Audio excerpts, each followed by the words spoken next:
Salut à tous, j'espère que vous allez bien malgré la défaite de Cyril Gane à l'UFC. Dernière vidéo pour ma part sur ce sujet-là d'ailleurs. Voilà, l'idée c'est de faire un petit bilan en fait de ce qu'on a vu, de toute cette expérience de cette semaine, de ma première analyse, de la dernière, et puis voilà, de faire aussi une analyse de ce qu'on a vu, de ce qu'on a entendu, et puis ouais, du combat quoi. Donc avant de commencer, n'oubliez pas, si vous êtes de passage sur Paris, NR Fight, c'est mon club, c'est notre club. On a 3 clubs sur Paris, donc n'hésitez pas à venir vous entraîner chez nous, que ce soit pour un cours, une semaine, 1 mois, 3 mois, 6 mois, 1 an. On a tout ce qu'il faut. Vous pouvez même prendre des carnets de cours que vous pouvez utiliser quand vous le souhaitez.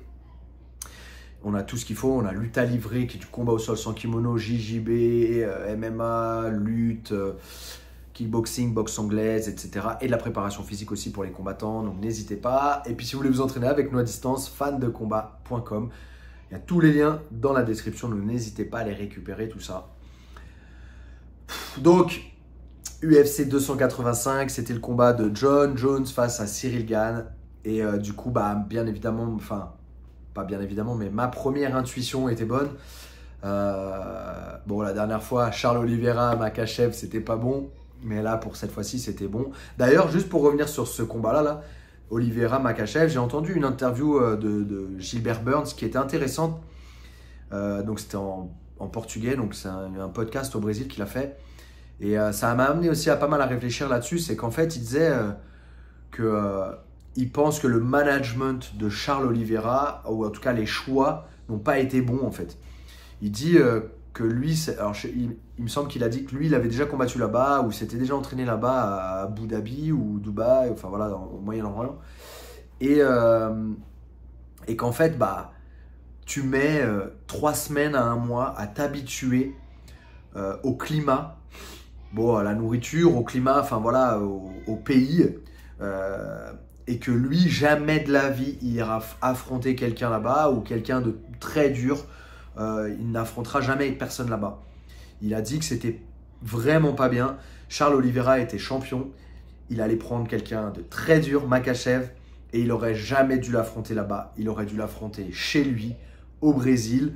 Enfin voilà, il aurait dû mettre des conditions. Et c'est vrai que Charles Oliveira, ça a été aussi sa force. Ça a été sa force de toujours dire oui à tout. Mais pour le coup, quand on est champion, je suis pas sûr que ce soit une bonne idée de dire oui à tout. On peut dire oui à tout avant, mais une fois qu'on est champion, je pense que c'est là où on doit poser quand même quelques conditions. Ou quand on devient un peu indispensable, ou quand on devient vraiment quelqu'un d'important dans l'UFC, je pense qu'il faut quand même mettre des conditions. Et puis voilà, il n'aurait pas dû faire son combat là-bas. Et c'est pour ça qu'on l'a peut-être senti un peu mou, un peu pas trop d'envie. Bon, après, Makhachev est très bien rentré dans le combat, hein, comme là, Jon Jones aussi. On peut dire, c'est le gars, on dirait qu'il n'avait pas d'envie. Un combat qui a duré 2 minutes. Il ne s'est pas passé grand-chose. Cyril Gane se fait vite ceinturer, ramener au sol, se fait contrôler contre la cage et se fait guillotiner. Bon, ça va vite. Difficile aussi d'exprimer son envie comme ça. Bref, on va en reparler de ça. Mais juste pour terminer avec Oliveira et Makhachev, peut-être, enfin c'est quelque chose aussi à prendre en considération, c'est que sûrement il n'aurait pas dû accepter ce combat là-bas, sachant que Makhachev c'est un mec très, très solide, très fort, et qu'en plus lui il est habitué à ce climat-là, il est habitué, et puis s'est entraîné en fait, il a fait tout son camp d'entraînement dans cette zone-là, quoi. Donc, ou en tout cas il est arrivé beaucoup plus en avance que Oliveira sur place, et il a eu vraiment le temps de s'habituer, de s'acclimater, et voilà, c'est un petit point supplémentaire pour vous, pour réfléchir et à pouvoir analyser aussi les performances des uns et des autres. Je pense que c'est toujours important de d'avoir tous les éléments pour pouvoir voilà, se faire vraiment son opinion. 2 secondes, je mets un peu de lumière, c'est un peu faiblard là. Hop. On va être mieux là, je crois, un peu mieux. Pas terrible, mais...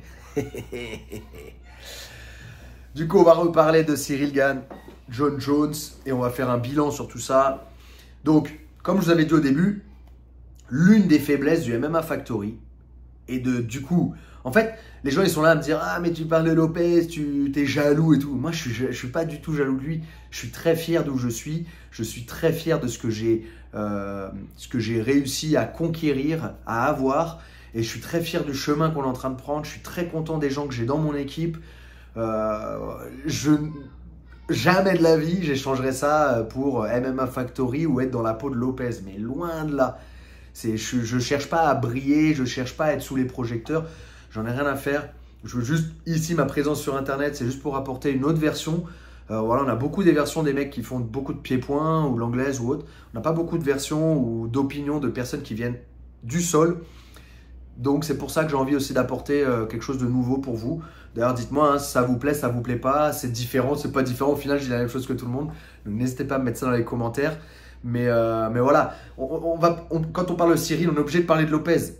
Lopez, c'est le head coach. Et puis, en fait, Lopez, c'est quelqu'un qui a beaucoup d'ego, mais pas de souci. Il a de l'ego, c'est pas une critique, encore une fois. En France, dès qu'on dit quelque chose sur quelqu'un, c'est tout de suite « Oh là là, il parle mal ici et ça ». Non, il est comme ça. Il est comme ça, c'est sa force aussi. C'est sa force et on a souvent les faiblesses de ses points forts, ou je sais plus c'est quoi la phrase exactement, n'hésitez pas à la mettre dans les commentaires, mais on a les défauts de ses qualités et du coup bah voilà, lui Lopez, il a beaucoup d'ego, il n'a pas envie que quelqu'un d'autre à côté de lui soit aussi compétent que lui, voire plus, donc c'est pour ça qu'il a du mal à s'entourer de bonnes personnes qui peuvent vraiment l'aider, ou alors peut-être qu'il en a, mais il ne leur donne pas assez de place pour s'exprimer dans le groupe et de vraiment pouvoir influencer ses élèves dans la salle. Juste 2 secondes, il faut juste que je fasse un truc sur le téléphone, sinon ça va. Ah, je ne peux pas le faire. Ah si, je peux le faire. Hop, pour pas qu'on soit dérangé. Tac, j'ai oublié de faire ça avant. Yes. Du coup, là, c'est le vrai problème. Pourquoi Francis Ngannou il est parti du MMA Factory? Il l'a dit lui-même, c'est pas moi qui l'invente, il l'a dit. Il a dit si je reste au MMA Factory, je n'arriverai pas à aller prendre la ceinture de l'UFC. Je ne serai pas champion parce que voilà, Lopez et l'équipe m'a aidé du mieux qu'ils pouvaient, mais ils sont arrivés à leur limite. Et pour passer cette limite-là, Francis il a dû partir à l'étranger, il a dû partir aux États-Unis. Et puis bah ça a marché, ça a marché. Peut-être que ça ne marchera pas pour tout le monde, mais ça a marché pour lui. Et c'est Francis qui l'a dit, c'est pas moi qui l'ai dit. Et c'est l'une des faiblesses du MMA Factory. C'est que, bah voilà, Lopez, c'est sa force aussi. Il a de l'ego, il a envie de montrer que c'est un bon coach, il a envie de montrer... Enfin voilà, il a envie de montrer, il a envie d'être sous les projecteurs. Voilà, j'en connais pas beaucoup d'entraîneurs qui sont autant exposés que leurs combattants, que leurs athlètes. Alors oui, c'est parce que c'est un bon coach, c'est un bon manager surtout. C'est, pour moi, encore une fois, je le dis, c'est peut-être l'un des meilleurs managers, je pense, l'un des meilleurs managements qu'on peut avoir.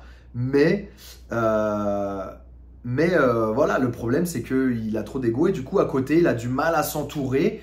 Ou alors, s'il s'entoure bien, il a du mal à laisser assez de place à ses autres professeurs, parce qu'on ne peut pas tout savoir. Dans le MMA, on est obligé de s'encadrer. Déjà que dans le sol, on est obligé, parce qu'on ne va pas être compétent partout, c'est-à-dire on ne va pas être préparateur physique, on ne va pas être nutritionniste, on ne va pas être aussi le professeur du sol, on ne va pas être aussi le professeur de lutte, on ne va pas être le prof de judo. Non, on est obligé aussi de s'encadrer un petit peu.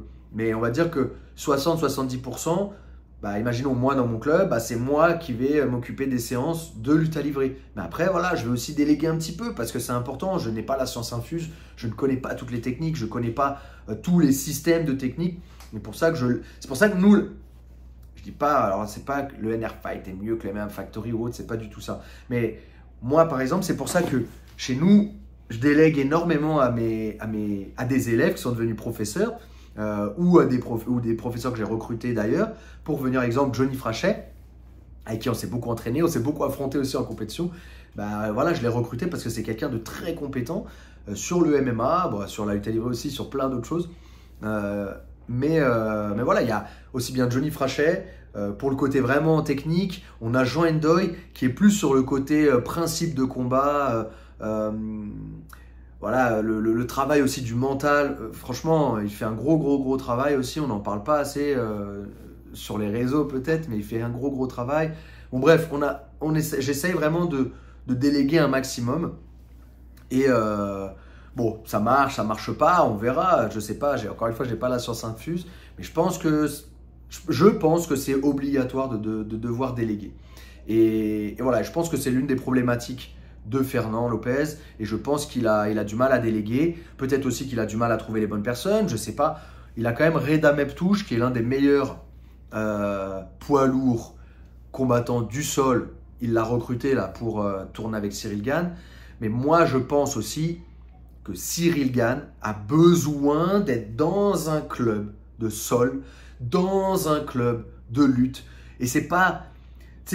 On a vu McGregor. Regardez McGregor. McGregor, depuis que lui, il décide ce qui est bon pour lui dans l'entraînement, son niveau, il a fait ça. En fait, à partir du moment où c'est plus le coach qui dirige les séances ou qui oriente les séances ou qui choisit les sparring partenaires, et ben le niveau, il va faire que descendre.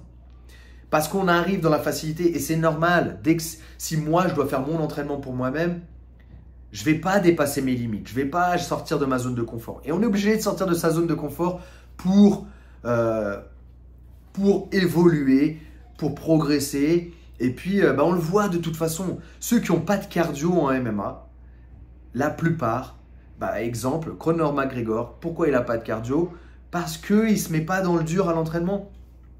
Et je pense que Cyril Gane ne se met pas dans le dur à l'entraînement. Enfin, en tout cas, c'est ce qui ressort de ses combats.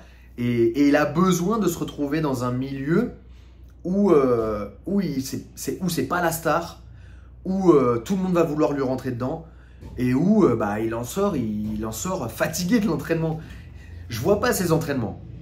Je vais te dire la vérité, je vois pas ses entraînements. Je sais pas avec qui il tourne, je vois un petit peu. Il y a l'air d'avoir des mecs de l'équipe de France de lutte. Mais après... Voilà, moi je pense qu'il a besoin d'être dans un vrai club de lutte ou en tout cas avec un vrai coach de lutte qui oriente la séance. Peut-être que du coup derrière, ce qui est intéressant, je le vois ça beaucoup dans les clubs. Donc il y a le head coach et en fait, imaginons Lopez par exemple, il est le head coach. Lui, il va donner les informations au prof de lutte pour lui dire ok, je veux que tu travailles telle technique, de telle façon. Et puis après, le prof de lutte, il va organiser le truc à sa sauce. Mais l'idée, c'est d'essayer d'orienter l'entraînement en lutte, essayer d'orienter l'entraînement au sol en fonction de ce que lui il voit et de ce que lui il veut pour Cyril en MMA. Mais là, c'est obligatoire. Si Cyril il veut la ceinture un jour, il faut qu'il fasse ça. Franchement, Cyril, c'est sûr, il est dans le top 5, 4 des poids lourds. Mais franchement, face à Stipe, face à John Jones, face à Ngannou, ça sera compliqué. Après Ngannou, pour revenir vite fait sur le combat, jusqu'à la tentative de clé de talon, pour moi, Cyril Gane, il gagnait à la décision. Il gagnait à la décision. Il a quand même dominé. Pour moi, il gagnait à la décision. Mais cette erreur d'aller chercher une clé de talon au dernier round, alors que c'est lui qui est au-dessus, ça c'est une erreur. Dans le sol, ça existe. Enfin, c'est un truc que tout le monde sait, quoi. On va pas chercher une clé de cheville. On est en train de gagner le combat. On gagne au point ou on gagne à la décision. Mais jamais de la vie, on va chercher une clé pour se mettre sur le dos. Pourquoi? Parce que si jamais la clé, elle marche pas, qu'est-ce qui se passe après? C'est l'autre qui est au-dessus. C'est l'autre qui a l'ascendant. C'est l'autre qui dicte le rythme. D'accord? Et ça, c'est un vrai problème. Et encore plus en MMA, on peut se faire frapper, on va se faire écraser. C'est difficile de sortir d'en dessous quand on est en MMA. On l'a vu là, Cyril Gane, John Jones, il était en dessous. Moi, ce qui m'a choqué, c'est le manque d'attitude de Cyril. Ses mains, il ne savait pas quoi en faire, quoi. Il était comme ça. Il faut attraper. J'ai montré ça dans une autre vidéo d'ailleurs. Allez voir, j'ai fait une petite analyse technique. Je vous ai dit ce qui aurait pu être fait, tout en sachant que au-dessus, c'est John Jones. Moi, quand j'ai fait un peu des entraînements en MMA, même si je tournais avec des mecs qui étaient... Donc, quand je tournais avec eux en 100% lutte à livrer, grappling, donc 100% sol, je les dominais, je les finalisais, voilà, j'avais l'ascendant. Mais dès que c'était avec les frappes et que c'était en MMA, c'est même pas que les frappes. C'est le fait de passer de debout à au sol déjà, parce que c'est très fatigant. Quand pour moi, c'est pas mon truc de faire du pied-point, d'envoyer des jabs, machin, puis rentrer dans les jambes, ramener au sol, le garder. C'est pas les mêmes réactions aussi au sol. Nous, au sol, en général, quand on a ramené l'adversaire au sol, l'adversaire, il accepte de rester au sol. Donc on travaille, le travail est différent, les réactions sont différentes. Maintenant, en MMA, moi qui suis du sol, je ramène quelqu'un qui est plutôt du pied-point au sol, il va avoir la réaction d'essayer de se relever. Donc c'est pas du tout la même c'est pas du tout le même travail, les mêmes contrôles que je dois faire. Et du coup, tout ça pour dire quoi? Que même quand je tourne, donc du coup, quand je tournais, même moi, avec des mecs qui étaient moins bons que moi normalement au sol, bah, quand ils étaient au-dessus, c'était la misère. C'était la misère. Donc là, voilà, Cyril se retrouve en dessous, mais il n'a pas la bonne attitude. C'est ça en fait qui m'a dérangé. C'est pas le fait qu'il perde, il se fasse étrangler, ok, pas de souci. Mais il était là complètement perdu, quoi. Complètement perdu. Après, je pense que ça allait trop vite. Voilà, il n'a pas eu le temps de se mettre en marche. Est-ce qu'il a fait un bon échauffement avant? Bon, j'imagine que oui. Je pense que là-dessus, quand même, sa team, elle est bonne. Je pense qu'il a fait un bon échauffement. Mais ouais, clairement, il était perdu, quoi. Il était perdu. Il attrape les poignets, ta tête. Une première fois, il attrape la tête. Donc, j'ai décollé ma tête du grillage. Il m'attrape la tête. J'arrive à défendre. Mais je ne relaisse pas la tête là. Je la remets tout de suite en arrière. Je la colle au grillage. J'attrape un poignet. Je viens me protéger de l'autre côté. Tout de suite, je me mets en position de défense et pour qu'il ne m'arrive rien. Et Cyril, il se retrouve là. Il ne bouge pas, quoi. Donc, voilà. Après, à voir avec lui. Il y a peut-être des choses. Encore une fois, il y a des choses que nous, on voit. Et il y a des choses qu'on ne verra pas parce qu'on n'était pas à sa place. On n'était pas sous la pression. On n'était pas sous les 115 kilos de John Jones. John Jones, d'ailleurs, il a fait des contrôles très très intéressants que je pense pas avoir vu encore en MMA. Et je pense qu'on n'a pas tout vu, quoi. Je pense qu'on n'a pas tout vu. Donc ça va être vraiment vraiment intéressant face à Stipe Miocic là. Je pense que ça va être ça le prochain combat. D'ailleurs, mettez-moi dans les commentaires votre pronostic. Ça va être un beau combat. Je pense que John Jones c'est une galère pour. Il est trop grand et puis il est balèze. Les gens ils étaient là, qu'est-ce qu'il va donner dans la catégorie poids lourd? Mais mec, il a mis 3 ans d'entraînement. 3 ans d'entraînement pour aller dans cette catégorie-là. Il n'a pas pris les choses à la légère. C'est pas comme d'autres, d'une semaine à l'autre, allez, tu vas combattre dans la catégorie du dessus. Non. Il a mis 3 ans. En 3 ans, on a le temps de se faire à une autre catégorie. Si c'était 6 mois, mais 3 ans, on a le temps de s'habituer à une autre catégorie de poids. Donc, il n'a jamais combattu en poids lourd. Est-ce qu'il aura de la force? Le mec, on le voit, il fait de la prépa physique, de la muscu tous les jours, ou voilà, il fait ce qu'il faut faire pour prendre de la force. Il est prêt. Et franchement, ça va être intéressant. Et c'est dommage, franchement, même face à Ngannou, j'aurais bien voulu voir. Mais je pense que son niveau en lutte est trop avancé. Après, Ngannou, il a montré une bonne intelligence de combat et une vraie faculté à apprendre. C'était intéressant de le voir face à Cyril Gane, de voir ça. Donc voilà, je pense qu'on a à peu près tout dit. Les leçons à retirer, c'est quoi? C'est que il faut travailler la technique. Si vous n'avez pas la technique, c'est la fondation de votre maison.